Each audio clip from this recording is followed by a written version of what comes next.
Howdy, and welcome to LeeReads, where I talk about the books I've been reading and enjoying lately.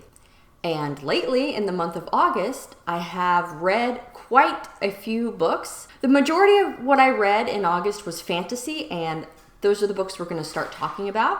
The first book is A Master of Jinn by P. Djèlí Clark. This is a really interesting, historical Egypt-inspired, steampunk-ish adult fantasy set in Cairo in the early 1900s. Magic is real, it is very much present, and sometimes people want to do bad things with it. The story opens when every person who attended the meeting of a particular cult that's fascinated and kind of honors one of these magical beings is murdered. There is a ministry in Cairo that investigates magical incidents like this. The main character is an agent at this ministry, and she spends the story unraveling why these murders happened, who did it, and what they really want.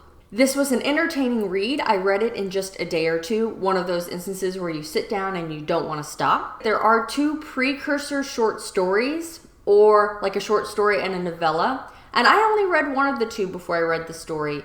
The short story is free on Tor.com, and it's called A Dead Jinn in Cairo, and that helps set up the world and our main character. The other short story is The Haunting of Streetcar 119, and I believe it gives insight into some of the other agents working at the ministry with the main character. I feel it was really helpful to me from a background and contextual perspective to read A Dead Jinn in Cairo, and I kind of wish I had read the other short story before reading the novel, but you definitely don't have to. I think that you'll be able to understand what's going on. Highly recommend A Master of Jinn. Next, The Black Tongue Thief by Christopher Buehlman. The best way to describe this novel is it's a good time.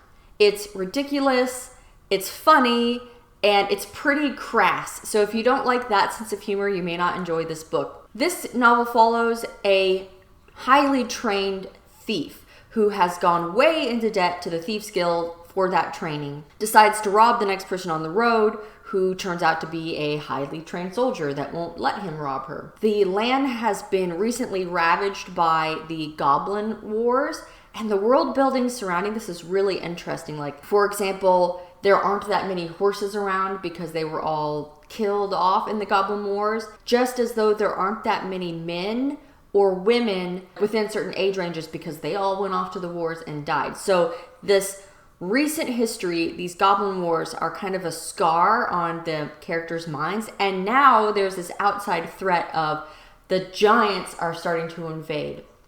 And the main character actually ends up being sent off on a mission to go to the area where the giants are. He's sort of compelled to by this debt that he has. And the story follows him and the soldier and their other companions as they're heading that way. But it's kind of wandering in a sense. Like, they definitely wind up in trouble that a part of me was like, this is really fun to just go along with them and learn about this world and experience what they're experiencing. But on the other hand, I was like, let's follow the main plot. However, each chapter is really short, and I found this book very digestible, so it was easy to pick up the novel, read a couple chapters, get my fill of that humor and that writing style, and then I could go on to something else. This book definitely was funny and very clever, and I feel like it leaned into fans of D&D. If you enjoy playing D&D, there are certain kind of tropes and things that appear in here that you'll get a kick out of. Next, Shadow of the Gods by John Gwynne. I recently did a weekend reading vlog of The Shadow of the Gods. This is an adult fantasy that is Nordic Viking inspired. I did end up enjoying this book, but it wasn't a new fantasy favorite of mine because I felt as though a lot of it was set up for the next books in the trilogy. And I found that there was a lot of violence in the story, which, what do you expect? To hear more of my thoughts and a better, more in detail summary of the characters and non-spoiler aspects of the plot, check out my video. I will link it. The next novel is one of those that's really hard to classify, where aspects of it feel fantasy and then other aspects of it feel science fiction, so I end up just calling it speculative fiction. The Outskirter's Secret by Rosemary Kirsten. It is the second book in the Steerswoman series. These books were published a while back. They're old books, but don't discount them just because they're old. These are so good. In the first novel, The Steerswoman, you meet Rowan, who is a steerswoman. And that means that if anyone asks her a question, she must answer with the truth. But the societal contract there is that if she asks them a question, they must return a truthful answer. Rowan and other steerswomen are basically scholars. They love to go out into the world and talk to people and just learn about the world. Rowan is investigating a very particular question at the moment. And in the first novel, it gets her tangled up with wizards' business. They end up targeting her because of the questions that she's asking.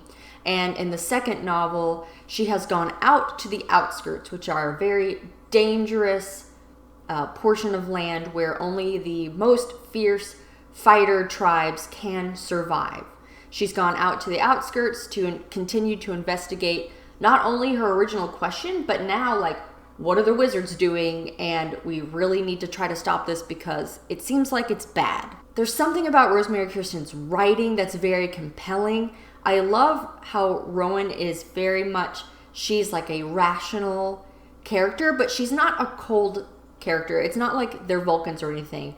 Rowan feels so much and she's just so interested in learning everything. So with this novel, it's very fish out of water because she has to fall in with some outskirters with these tribes in order to survive her passage across the outskirts. So it's fish out of water and she's learning about this culture as she goes. But man, like, as the events at the end of the story really start winding up, it's so great how Rosemary Kirsten did this, where Rowan is looking at things that she can't understand because of the technology of the world she lives on. But as a reader, you kind of understand what it really is. And just that level of like, oh my gosh, this is what's going on. I thought it was so cool, but I don't want to say anything more because of spoilers. But please check out The Steerswoman. There are several books in this series. I really enjoyed book 1. Book 2 was so good, and then I immediately had to get book 3, but I haven't started it yet. There are aspects to the first one especially where it just felt like settling down with an old friend kind of as you're reading this book. Highly recommended. Now phasing into science fiction a little bit, I read Columbus Day, which is the first book in the Expeditionary Force series by Craig Allinson. I listened to it on audiobook. I love the narrator, R.C. Bray. This is another science fiction series I'm going to have to embark on, but I'm making myself wait to finish The Expanse before I start another series because this one is long. I think it's like 11 or 12 books and it's not done yet. But it's very fun. It's humans are kind of caught in a larger intergalactic war in this novel. Humanity is attacked by one species and then kind of rescued by another species, thrusting humans into this conflict and thrusting us out into, wider space for the first time. Basically, present day levels of technology, and then all of a sudden, bam, advanced aliens, and they're semi-interested in humans, but also semi-think that we're like lower than bugs. The main character is in the army. He winds up on this expeditionary force, the first force of humankind, going to another planet to help their alien allies, and events unfold from there. The main character has a great sense of humor. As you're reading it, you can just tell that, I don't know if Craig Allinson was in the military, but he has a familiarity with how soldiers think and react to things. It's great to get this kind of grunt perspective to the war that expands, and it's going to be a really fun series. The next is a young adult fantasy. It is Namesake by Adrienne Young, which is the second book in a trilogy. The first book is Fable, and then the last book is called The Last Legacy, and I think it comes out pretty soon, so the trilogy will be complete. I think this is a great story to read in the summertime when it's hot, when you just want to kind of go jump in the ocean. When Fable opens, she is just struggling to survive because she was basically marooned on this island as a child for her own safety, but had to figure out a way to survive, and has now developed a very valuable skill called dredging, which you hold your breath and you swim down into the reefs, and then you basically go hammering for special rocks and jewels, and then you sell those, which, as you can imagine, is a prized skill and very dangerous. She winds up being able to flee that island on a merchant ship, but are they just merchants? Is there something more there? And also, of course, there's a little bit of a romance. It's a great mood read for summer, I think.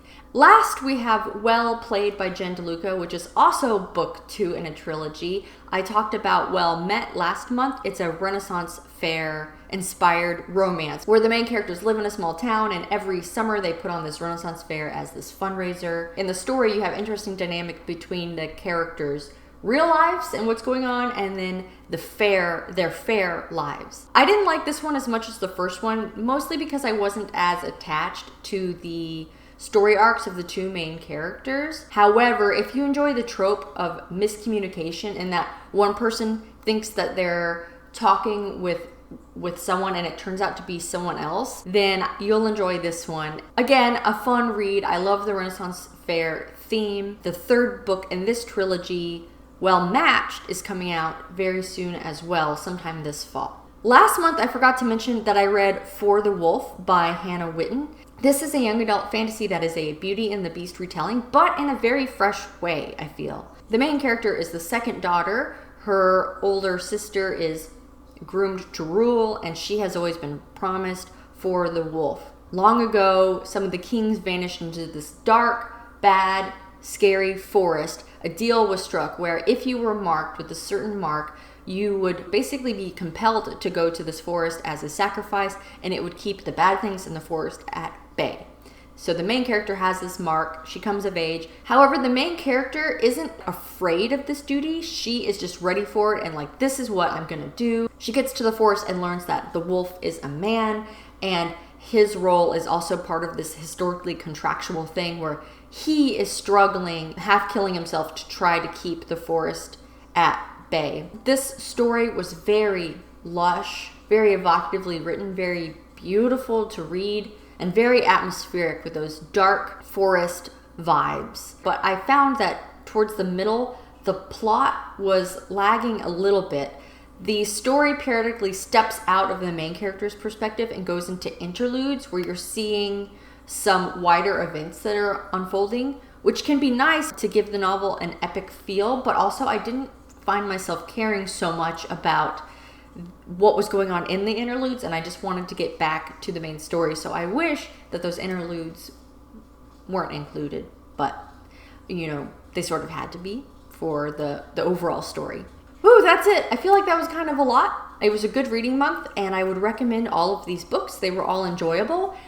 If there was one book that I would beg you to read out of the books that I read this month, it would be The Steerswoman by Rosemary Kirstein. Give it a shot. I don't think that you'll be disappointed. So what do you think? Have you read any of the books that I talked about today? Please like and subscribe if you haven't already. And don't forget to support your local library. Thanks. Bye.